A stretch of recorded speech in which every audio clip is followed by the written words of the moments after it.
യെശയ്യാ പ്രവാചകന്റെ പുസ്തകത്തിൽ നിന്നുള്ള വായന 59-ാം അധ്യായം. രക്ഷയ്ക്ക് തടസ്സം. രക്ഷിക്കാൻ കഴിയാത്ത വിധം കർത്താവിൻ്റെ കരം കുറുകിപ്പോയിട്ടില്ല. കേൾക്കാനാവാത്ത വിധം അവിടുത്തെ കാതുകൾക്ക് മാന്ദ്യം സംഭവിച്ചിട്ടില്ല. നിന്റെ അകൃത്യങ്ങൾ നിന്നെയും ദൈവത്തെയും തമ്മിൽ അകറ്റിയിരിക്കുന്നു. നിന്റെ പാപങ്ങൾ അവിടുത്തെ മുഖം നിന്നിൽ നിന്ന് മറച്ചിരിക്കുന്നു. അതിനാൽ അവിടുന്ന് നിന്റെ പ്രാർത്ഥന കേൾക്കുന്നില്ല. നിന്റെ കരങ്ങൾ രക്തപങ്കിലമാണ്, വിരലുകൾ അകൃത്യങ്ങളാൽ മലിനമായിരിക്കുന്നു. നിന്റെ അധരം വ്യാജം പറയുന്നു, നാവ് ദുഷ്ടത പിറുപിറുക്കുന്നു. ആരും നീതിയോടെ വ്യവഹാരം നടത്തുന്നില്ല. സത്യസന്ധതയോടെ ആരും ന്യായാസനത്തെ സമീപിക്കുന്നില്ല. അവർ പൊള്ളയായ വാദങ്ങളിൽ ആശ്രയിക്കുകയും നുണ പറയുകയും ചെയ്യുന്നു. അവർ തിന്മയെ ഗർഭം ധരിച്ച് അനീതിയെ പ്രസവിക്കുന്നു. അവർ അണലി മുട്ടയിന്മേൽ അടയിരിക്കുകയും ചിലന്തി വല നെയ്യുകയും ചെയ്യുന്നു. അവയുടെ മുട്ട തിന്നുന്നവർ മരിക്കും. മുട്ട പൊട്ടിച്ചാൽ അണലി പുറത്തു വരും. അവർ നെയ്തത് വസ്ത്രത്തിന് കൊള്ളുകയില്ല. അവരുണ്ടാക്കിയത് മനുഷ്യർക്ക് പുതയ്ക്കാനാവില്ല. അവർ പ്രവർത്തിക്കുന്നത് അകൃത്യമാണ്. അവരുടെ കരങ്ങൾ അക്രമം പ്രവർത്തിക്കുന്നു. അവരുടെ പാദങ്ങൾ തിന്മയിലേക്ക് കുതിക്കുന്നു. നിരപരാധരുടെ രക്തം ചൊരിയുന്നതിന് അവർ വെമ്പൽ കൊള്ളുന്നു. അവർ അകൃത്യം നനയ്ക്കുന്നു. ശൂന്യതയും നാശവുമാണ് അവരുടെ പെരുവഴികളിൽ. സമാധാനത്തിൻ്റെ മാർഗം അവർക്ക് അജ്ഞാതമാണ്. അവരുടെ വഴികളിൽ നീതി അശേഷമില്ല. അവർ തങ്ങളുടെ മാർഗങ്ങൾ വക്രമാക്കി അതിൽ ചരിക്കുന്നവർക്ക് സമാധാനം ലഭിക്കുകയില്ല. നീതി ഞങ്ങളിൽ നിന്ന് വിദൂരത്താണ്. ന്യായം ഞങ്ങൾക്ക് ലഭിക്കുന്നില്ല. ഞങ്ങൾ പ്രകാശം തേടുന്നു, എന്നാൽ എങ്ങും അന്ധകാരം. ദീപ്തി അന്വേഷിക്കുന്നു, എന്നാൽ ഞങ്ങളുടെ മാർഗം നിഴൽ മൂടിയിരിക്കുന്നു. അന്ധരെ പോലെ ഞങ്ങൾ ചുമരു തപ്പി നടക്കുന്നു. കണ്ണില്ലാത്തവരെ പോലെ ഞങ്ങൾ തപ്പിത്തടയുന്നു. അരണ്ട വെളിച്ചത്തിലെന്ന പോലെ മധ്യാഹ്നത്തിൽ ഞങ്ങൾക്ക് കാലിടറുന്നു. ഊർജ്ജസ്വലരുടെ ഇടയിൽ ഞങ്ങൾ മൃതപ്രായരാണ്. ഞങ്ങൾ കരടികളെപ്പോലെ മുരളുകയും പ്രാവുകളെപ്പോലെ കുറുകിക്കൊണ്ടിരിക്കുകയും ചെയ്യുന്നു. ഞങ്ങൾ നീതിക്ക് വേണ്ടി കാത്തിരിക്കുന്നു, എന്നാൽ ലഭിക്കുന്നില്ല. രക്ഷ പ്രതീക്ഷിച്ചിരിക്കുന്നു, അത് വിദൂരത്താണ്. ഞങ്ങളുടെ അതിക്രമങ്ങൾ അങ്ങയുടെ മുൻപിൽ വർദ്ധിച്ചിരിക്കുന്നു. ഞങ്ങളുടെ പാപങ്ങൾ ഞങ്ങൾക്കെതിരെ സാക്ഷ്യം നൽകുന്നു. ഞങ്ങളുടെ അതിക്രമങ്ങൾ ഞങ്ങളോടൊപ്പമുണ്ട്. ഞങ്ങളുടെ അകൃത്യങ്ങൾ ഞങ്ങൾ അറിയുന്നു. ഞങ്ങൾ തിന്മ പ്രവർത്തിക്കുന്നു, കർത്താവിനെ നിഷേധിക്കുന്നു, ദൈവത്തിൽ നിന്ന് പിന്തിരിയുന്നു. മർദ്ദനവും കലഹവും പ്രസംഗിക്കുകയും വഞ്ചന നിരൂപിക്കുകയും പറയുകയും ചെയ്യുന്നു. നീതി പുറന്തള്ളപ്പെട്ടിരിക്കുന്നു. ന്യായം വിദൂരത്ത് നിൽക്കുന്നു. സത്യം പൊതുസ്ഥലങ്ങളിൽ വീണടിയുന്നു. സത്യസന്ധതയ്ക്ക് അവിടെ പ്രവേശനമില്ല. സത്യം ഇല്ലാതായിരിക്കുന്നു. തിന്മയെ വിട്ടകലുന്നവൻ വേട്ടയാടപ്പെടുന്നു. അവിടെ നീതിയില്ലെന്ന് കർത്താവ് കണ്ടു. അത് അവിടുത്തെ അസന്തുഷ്ടനാക്കി. അവിടെ ആരുമില്ലെന്ന് അവിടുന്ന് കണ്ടു. ഇടപെടാൻ ആരുമില്ലാത്തതിനാൽ അവിടുന്ന് ആശ്ചര്യപ്പെട്ടു. സ്വന്തം കരം തന്നെ അവിടുത്തേക്ക് വിജയം നൽകി.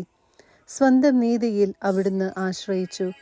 അവിടുന്ന് നീതിയെ ഉരസ്ത്രാണമാക്കി രക്ഷയുടെ പടത്തൊപ്പി ശിരസിൽ വെച്ചു. അവിടുന്ന് പ്രതികാരത്തിൻ്റെ വസ്ത്രം ധരിച്ചു.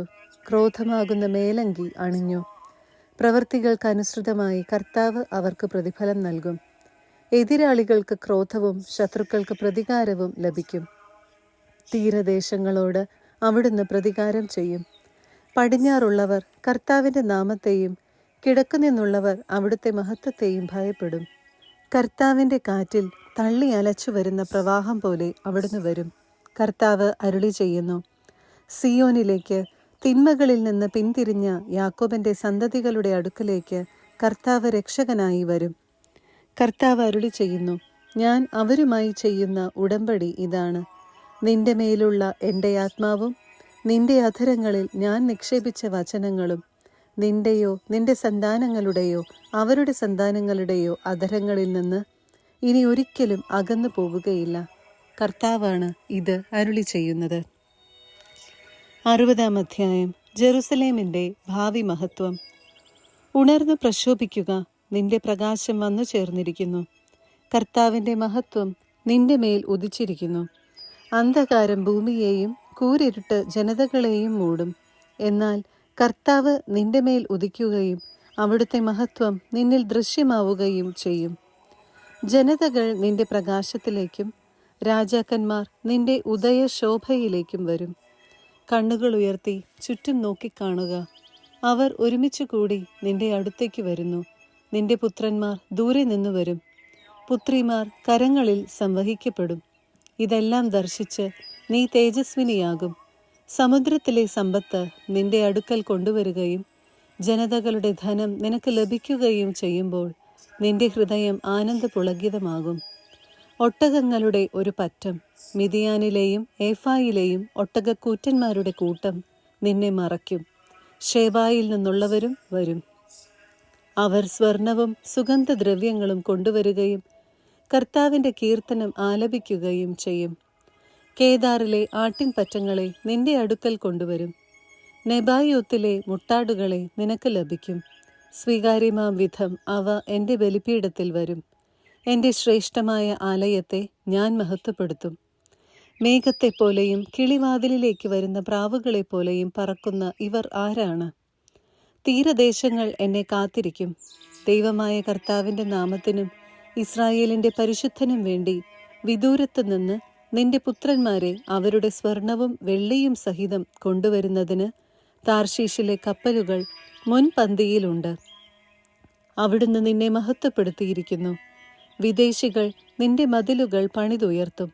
അവരുടെ രാജാക്കന്മാർ നിന്നെ സേവിക്കും. എൻ്റെ കോപത്തിൽ ഞാൻ നിന്നെ പ്രഹരിച്ചു, എന്നാൽ എൻ്റെ കരുണയിൽ ഞാൻ നിന്നോട് കൃപ ചെയ്തു. ജനതകളുടെ സമ്പത്ത് അവരുടെ രാജാക്കന്മാരുടെ അകമ്പടിയോടെ നിന്റെ അടുക്കൽ എത്തിക്കേണ്ടതിന് നിന്റെ കവാടങ്ങൾ രാപ്പകൽ തുറന്നു കിടക്കട്ടെ, ഒരിക്കലും അടയ്ക്കരുത്. നിന്നെ സേവിക്കാത്ത ജനതയും രാജ്യവും നശിക്കും.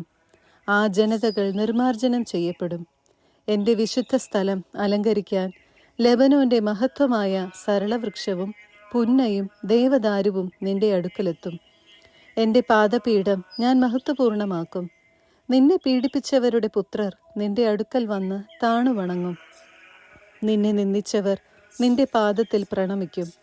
കർത്താവിൻ്റെ നഗരം, ഇസ്രായേലിൻ്റെ പരിശുദ്ധനായവൻ്റെ സിയോൻ എന്ന് അവർ നിന്നെ വിളിക്കും.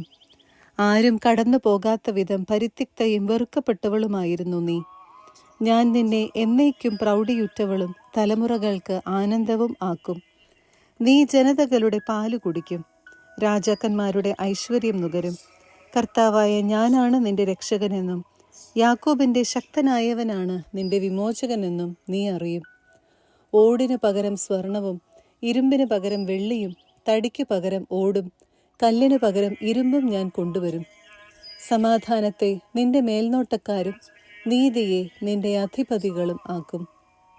നിന്റെ ദേശത്ത് ഇനി അക്രമത്തെപ്പറ്റി കേൾക്കുകയില്ല. ശൂന്യതയും നാശവും നിന്റെ അതിർത്തികൾക്കുള്ളിൽ ഉണ്ടാവുകയില്ല. നിന്റെ മതിലുകളെ രക്ഷയെന്നും കവാടങ്ങളെ സ്തുതിയെന്നും നീ വിളിക്കും. പകൽ സൂര്യനായിരിക്കുകയില്ല ഇനി നിനക്ക് പ്രകാശം തരുക. നിനക്ക് പ്രകാശം നൽകാൻ രാത്രിയിൽ ചന്ദ്രനായിരിക്കുകയില്ല പ്രശോഭിക്കുന്നത്. കർത്താവായിരിക്കും നിന്റെ നിത്യമായ പ്രകാശം. നിന്റെ ദൈവമായിരിക്കും നിന്റെ മഹത്വം. നിന്റെ സൂര്യൻ അസ്തമിക്കുകയില്ല, നിന്റെ ചന്ദ്രൻ മറയുകയുമില്ല. കർത്താവ് നിന്റെ നിത്യപ്രകാശമായിരിക്കും. നിന്റെ വിലാപ ദിനങ്ങൾ അവസാനിക്കും. നിന്റെ ജനം നീതിമാന്മാരാകും.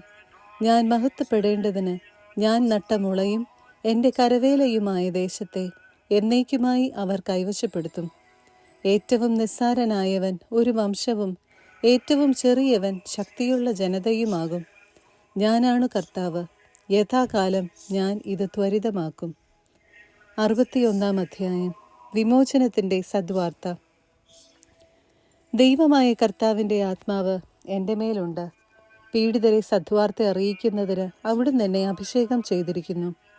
ഹൃദയം തകർന്നവരെ ആശ്വസിപ്പിക്കാനും തടവുകാർക്ക് മോചനവും ബന്ധിതർക്ക് സ്വാതന്ത്ര്യവും പ്രഖ്യാപിക്കാനും കർത്താവിൻ്റെ കൃപാവത്സരവും നമ്മുടെ ദൈവത്തിൻ്റെ പ്രതികാര ദിനവും പ്രഘോഷിക്കാനും വിലപിക്കുന്നവർക്ക് സമാശ്വാസം നൽകാനും എന്നെ അയച്ചിരിക്കുന്നു. സിയോനിൽ വിലപിക്കുന്നവർ കർത്താവ് നട്ടുപിടിപ്പിച്ച നീതിയുടെ ഓക്കുമരങ്ങൾ എന്ന് വിളിക്കപ്പെടാനും അവിടുത്തെ മഹത്വം പ്രകീർത്തിക്കപ്പെടാനും വേണ്ടി അവർക്ക് വെണ്ണീറിനു പകരം പുഷ്പമാല്യവും വിലാപത്തിനു പകരം ആനന്ദത്തിൻ്റെ തൈലവും തളർന്ന മനസ്സിനു പകരം സ്തുതിയുടെ മേലങ്കിയും നൽകാൻ അവിടുന്ന് എന്നെ അയച്ചിരിക്കുന്നു. പണ്ട് നശിച്ചുപോയവ അവർ വീണ്ടും നിർമ്മിക്കും. പൂർവാവശിഷ്ടങ്ങൾ ഉദ്ധരിക്കും. നശിപ്പിക്കപ്പെട്ട നഗരങ്ങൾ പുനരുദ്ധരിക്കും. തലമുറകളായി ഉണ്ടായ വിനാശങ്ങൾ അവർ പരിഹരിക്കും. വിദേശികൾ നിങ്ങളുടെ ആട്ടിൻപറ്റങ്ങളെ മേയിക്കും. പരദേശികൾ നിങ്ങളുടെ ഉഴവുകാരും മുന്തിരി വെട്ടി ഒരുക്കുന്നവരും ആകും. കർത്താവിൻ്റെ പുരോഹിതരെന്ന് നിങ്ങൾ വിളിക്കപ്പെടും. നമ്മുടെ ദൈവത്തിൻ്റെ ശുശ്രൂഷകരെന്ന് നിങ്ങൾ അറിയപ്പെടും. ജനതകളുടെ സമ്പത്ത് നിങ്ങൾ അനുഭവിക്കും. അവരുടെ ധനം കൈവശപ്പെടുത്തി നിങ്ങൾ അഭിമാനിക്കും. ലജ്ജിതരായിരുന്നതിന് പകരം നിങ്ങൾക്ക് ഇരട്ടി ഓഹരി ലഭിക്കും. അവമതിക്ക് പകരം നിങ്ങൾ സന്തോഷിച്ചുല്ലസിക്കും. നിങ്ങളുടെ ദേശത്ത് ഇരട്ടി ഓഹരി നിങ്ങൾ കൈവശമാക്കും. നിങ്ങളുടെ ആനന്ദം നിത്യമായിരിക്കും. കാരണം കർത്താവായ ഞാൻ നീതി ഇഷ്ടപ്പെടുന്നു. കൊള്ളയും തിന്മയും ഞാൻ വെറുക്കുന്നു. വിശ്വസ്തയോടെ അവർക്കു ഞാൻ പ്രതിഫലം നൽകും. അവരുമായി ഞാൻ നിത്യമായ ഒരു ഉടമ്പടി ഉണ്ടാക്കും. അവരുടെ പിൻതലമുറ ജനതകളുടെ ഇടയിലും സന്തതി രാജ്യങ്ങൾക്കിടയിലും അറിയപ്പെടും. കർത്താവിനാൽ അനുഗ്രഹീതമായ ജനമെന്ന് അവരെ കാണുന്നവർ ഏറ്റുപറയും. ഞാൻ കർത്താവിൽ അത്യധികം ആനന്ദിക്കും. എൻ്റെ ആത്മാവ് എൻ്റെ ദൈവത്തിൽ ആനന്ദം കൊള്ളും. വരൻ പുഷ്പമാല്യം അണിയുന്നതുപോലെയും വധു ആഭരണഭൂഷിതയാകുന്നതുപോലെയും അവിടുന്ന് എന്നെ രക്ഷയുടെ ഉടയാടകൾ ധരിപ്പിക്കുകയും നീതിയുടെ മേലങ്കി അണിയിക്കുകയും ചെയ്തു.